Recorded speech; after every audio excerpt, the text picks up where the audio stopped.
من گاهی فکر میکنم که حافظ که خب یکی از معانیش خواننده است و خود حافظم که میگه که حافظ خوشالحانم، خوش لهجه خوشالحانم، این چی میخونده؟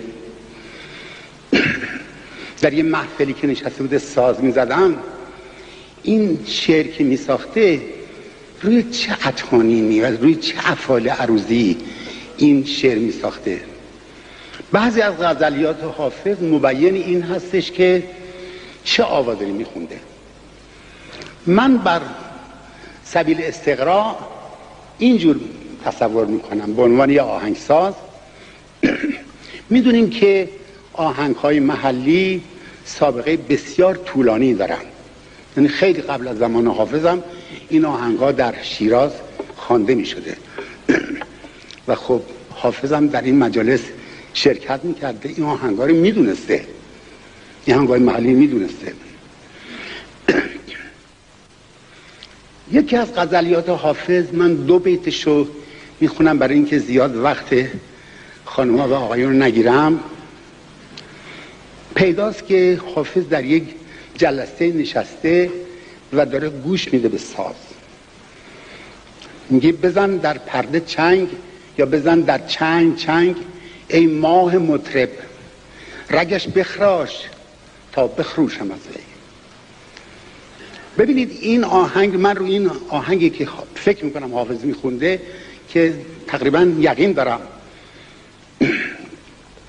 که حافظ بر اساس این آهنگ محلی این اطانین و این افایل رو به نظرش رسیده و کاملا یک ترانه است که تلفیق و شعر موسیقیش در حد کماله.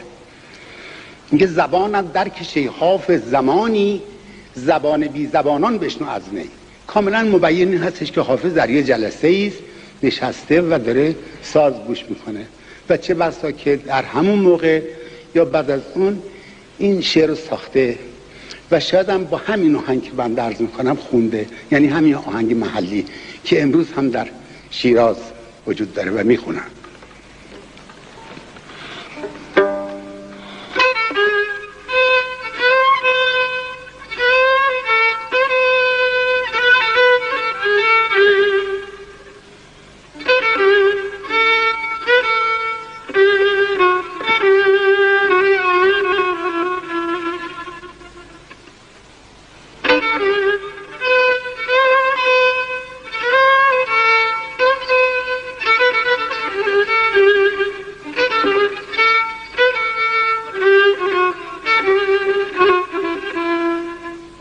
من صدا ندارم.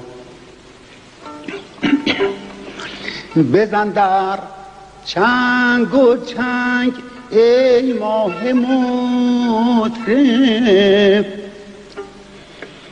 بزن در پرده چنگ ای ماه مطرب، رگش بخراش تا بخروشم از وی.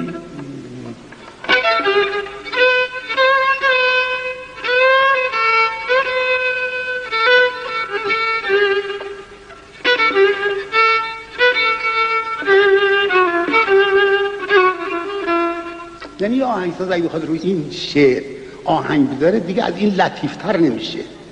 یعنی واقعا اساس این آهنگ همینه. زبانت در کشه حافظ زمانی،